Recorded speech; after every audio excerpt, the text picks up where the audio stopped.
சின்ன திரையில் கலக்கப்போவது யார் நிகழ்ச்சி மூலம் கலந்து கொண்டு புகழ் பெற்றவர் தான் கேபிஒய் பாலா அவர்கள். அவரது காமெடியின் மூலமாக வந்து உலகெங்கும் இருக்கிற ரசிகர்களை திரும்பி பார்க்க வைத்தார். ஷெரீப் இயக்கத்தில் காந்தி கண்ணாடி மூலமாக தற்போது கதாநாயகனாகவும் அறிமுகமாகியிருக்கார். இந்த படத்தில் வந்து பாலாஜி சக்திவேல், அர்ச்சனா, நமிதா கிருஷ்ணமூர்த்தி இவர்களெல்லாம் வந்து முக்கிய கதாபாத்திரத்தில் நடித்தும் இருக்கார். இந்த படத்தை வந்து ஆதிமூலம் கிரியேஷன் நிறுவனம் வந்து தயாரித்திருக்காங்க. இவர்கள் தயாரிக்கும் முதல் திரைப்படம் இதுதான்றதும் குறிப்பிடத்தக்கது. காந்தி கண்ணாடி திரைப்படம் வந்து மக்களிடையே நல்ல வரவேற்பு பெற்றுட்டு வருது தற்போது வரைக்கும்.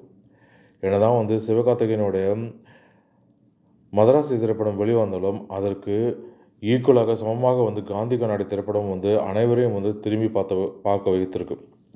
இந்த நிலையில் 3 நாட்களில் வெற்றிகரமாக பாக்ஸ் ஆஃபீஸ் கடந்திருக்கிற இந்த திரைப்படம் வந்து உலக அளவில் செய்திருக்கிற வசூல்கள் நிலவரங்களும் வந்து வெளியாகி, அதன்படி வந்து 3 நாட்களில் காந்தி கண்ணாடி திரைப்படம் வந்து உலக அளவில் 3 கோடி வரைக்கும் வசூல் செய்திருக்கு.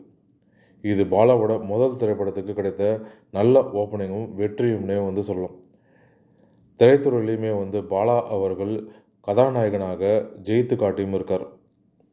வரும் நாட்களில் இந்த படத்திற்கு எப்படி வரவேற்பு இருக்கும்ன்றதை பொறுத்திருந்து பார்க்கலாம்.